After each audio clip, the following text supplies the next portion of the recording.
Welcome to the Underground. Turn me up, bitch! My Little Underground with Peter A. It's My Little Underground. I'm Peter A. Make sure you're listening anywhere you get podcasts, and you can follow me on socials at MLUpod.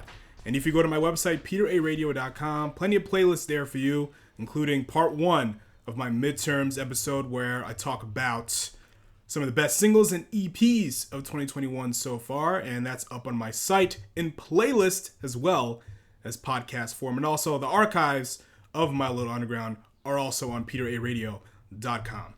Today on the show is a day of celebration. That's right. It is Juneteenth. This is the day where enslaved persons got the news that they were no longer slaves. Freedom. It's a day of celebration of freedom. But that freedom for black people, you can ask anyone, can be subject to interpretation depending on who you talk to. So, yeah, today we're going to celebrate some great black artists throughout history and some today. Got a lot of roses to give out. So we're going to start with the great legend known as Sister Rosetta Tharpe. Now, when you talk about the roots of rock and roll music, you cannot talk about that without mentioning Sister Rosetta Tharpe. That's right. She is considered to be the godmother of rock and roll, and she brought the guitar to the forefront of music, which what we know as today as rock and roll. Like, her sound was infused with gospel, jazz, and Delta blues, and she traveled around with her musical troupe throughout the South in different churches, playing her music with her guitar, signature guitar sound, and her signature voice, which what led to what we know as rock and roll music. And she moved to New York in the 30s to record out there, and she also played Carnegie Hall too, which is cool. Now, what I've been obsessed with over the past few months or so is her Live in 1960 album, and it recently got put on vinyl. And let me just say, this is a live album that would make an atheist feel something spiritual. Let me just say that. You put that album on, you're going to feel something. Sister Rosetta Tharpe earned her title as sister because, what she would do is, she would travel to different churches, and she was kind of a preacher in a way, spreading the word through music, and took a lot of chances, and I respect her for that. And I think anybody who even plays guitar, loves guitar-driven music, needs to study the work of Miss Sister Rosetta Tharpe.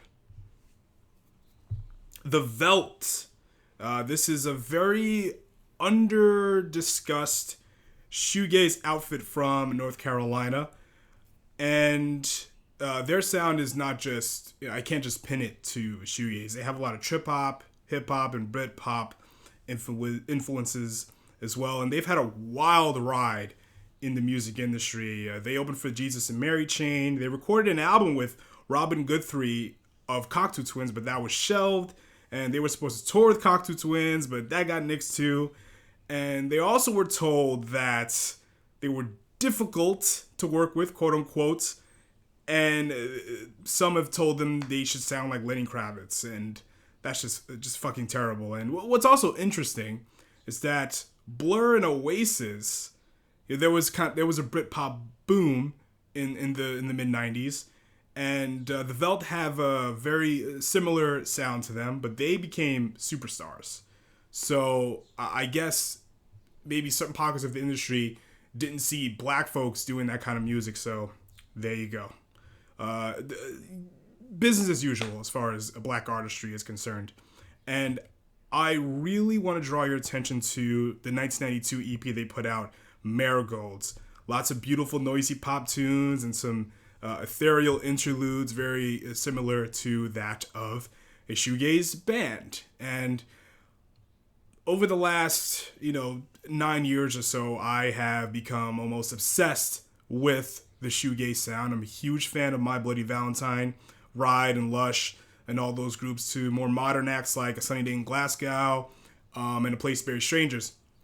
But it's so glad to find out that there were black people that were a part of this mold, this sound that I admire so much. So give the Veldt a listen to if you are a shoegaze fan like myself.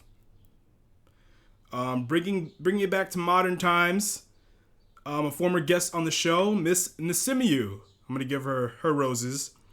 Singer-songwriter, dancer, based right here in New York City, and she credits dance for bringing her out of her 7-year writer's block. She put out a brand new album this year, Potions. This album is absolutely extraordinary, but I definitely love her minimal approach to her soulful brand of pop music, and even the opener, Watercolors, a lot of vocal samples going on, multi-layered vocal arrangements with a very swelling bass line, and I think that's kind of the theme of this album to me. Less is more, and that is so true. I feel like a lot of bands, when they don't do too much, it comes off as annoying, pretentious, and it's just pointless. You know, there's a lot of artists that I like that focus too much on the very, I guess, rambunctious and boisterous arrangements. It sounds very high-priced, and that's fine, but if it's all over an album, it becomes a gimmick. You know, if you have, some songs and the arrangements are so good that it doesn't matter if they're so overt, then that's fine. I'm probably not articulating that well, but you know when you hear certain artists and there's this grandiose string arrangement, there's this big orchestra, all these horn arrangements that don't really add anything. They're just kind of there. Sometimes that kind of thing works, but sometimes it comes off as just annoying. But Nesimiu doesn't do that. There's a lot going on, but it's very simple and to the point, if that makes sense. Giving out roses to Oceanator, Elise Okuzami. She runs the Plastic Miracles label, and she's been doing it for about 2 years now. And she's had a great year, I would say. She inked with Polyvinyl. That's a big indie label. A good chunk of their artists have gone on to sign to major labels and have been going on big tours around the country. Most notably, off the top of my head, let's see, White Reaper did a few things with them. Palehound, which we'll talk about more in just a little bit. The one thing I love about Plastic Miracles, they put out the recent Lord Ward EP that I just got the tape of in the mail, the Virtual Bison EP, one of the best EPs of the year so far, and that is on my midterms playlist, so go check that out on peteraradio.com. Now back to what I was saying before about Palehound. So Palehound and Jay Som have formed a little supergroup called Bachelor, right? And they recently just announced the live band. And the live band includes Oceanator. So very, very excited about that. And Bachelor is getting a lot of attention right now. And they're playing Golf Ball in September. So I'm glad that Oceanator is getting this massive platform to showcase her label. And again, her being inked with Polyvinyl just helps her and her label a lot more. And a lot of the artists she's going to probably showcase on her label now have this large platform. So I'm so happy for her. Big roses out. All my roses go out to Miss Oceanator.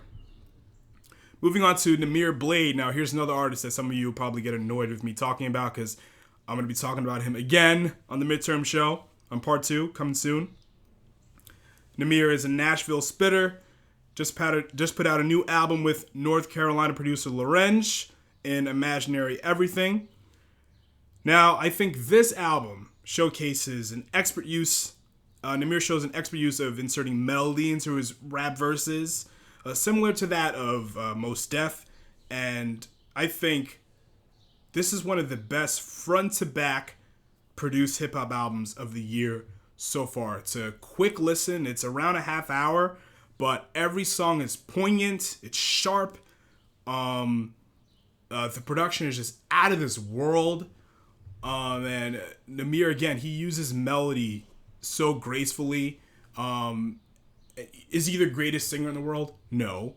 But it works. It works for what he's trying to do. and it just complements his song. So definitely give Namir Blade a listen. Big shout out to Felicia Douglas, and you may know her from Ava Luna, Gemma, and Dirty Projectors.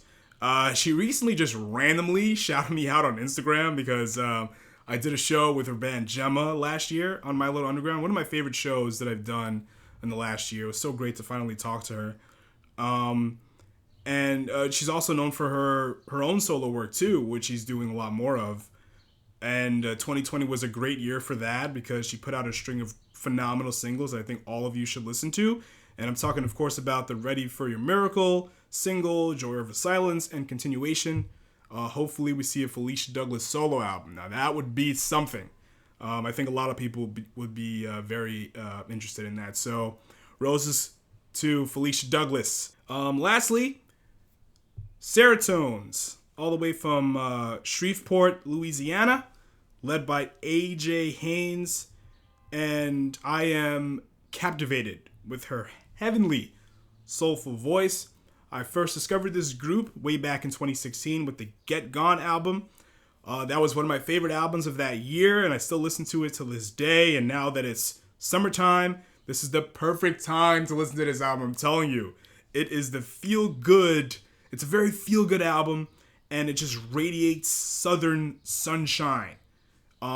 Check this album out. You know exactly what I'm talking about if you're into feel-good music and you don't want to be sad all the time.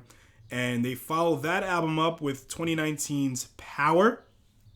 And I really like that album too. And I caught them at a packed house at Baby's Alright in Brooklyn pre-COVID. It was really packed.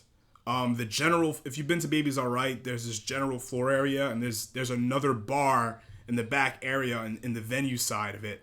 And that's where I was positioned because it was way too packed. Even the little ramp that guides you from the back bar into the main floor area, that was packed too. Sort of a fire hazard, but that was it was very packed. It was very hard to get a good spot, but I can see and feel everything, and it was quite the show. I don't remember if it was completely sold out or not, but what I do know is that I remember when Charlie Bliss had that big sold out show at Baby's, and that was Stereo Gum's holiday party. They have these windows between the bar on the bar side of Baby's, and there's a bar on the venue side of Baby's, and they open the windows between the two so you can just, it was a sold out show, so you can actually like hear the show from the bar area if you didn't have a ticket. That was an interesting night too. But Serotones, definitely looking forward to seeing them A, put out another album because it's been a couple of years, and B, go on the road again because they are phenomenal. They're a phenomenal live act. And that does it for the Juneteenth episode of My Little Underground. And don't forget to listen wherever you get podcasts. Visit my website, peteraradio.com, for playlists and the entire archive of My Little Underground. And next week, we do part 2 of my midterms, talking about full-length albums, some of the best albums of 2021 so far. All right, don't forget to follow me on socials at MLU Pod. I'm Peter A. Later days.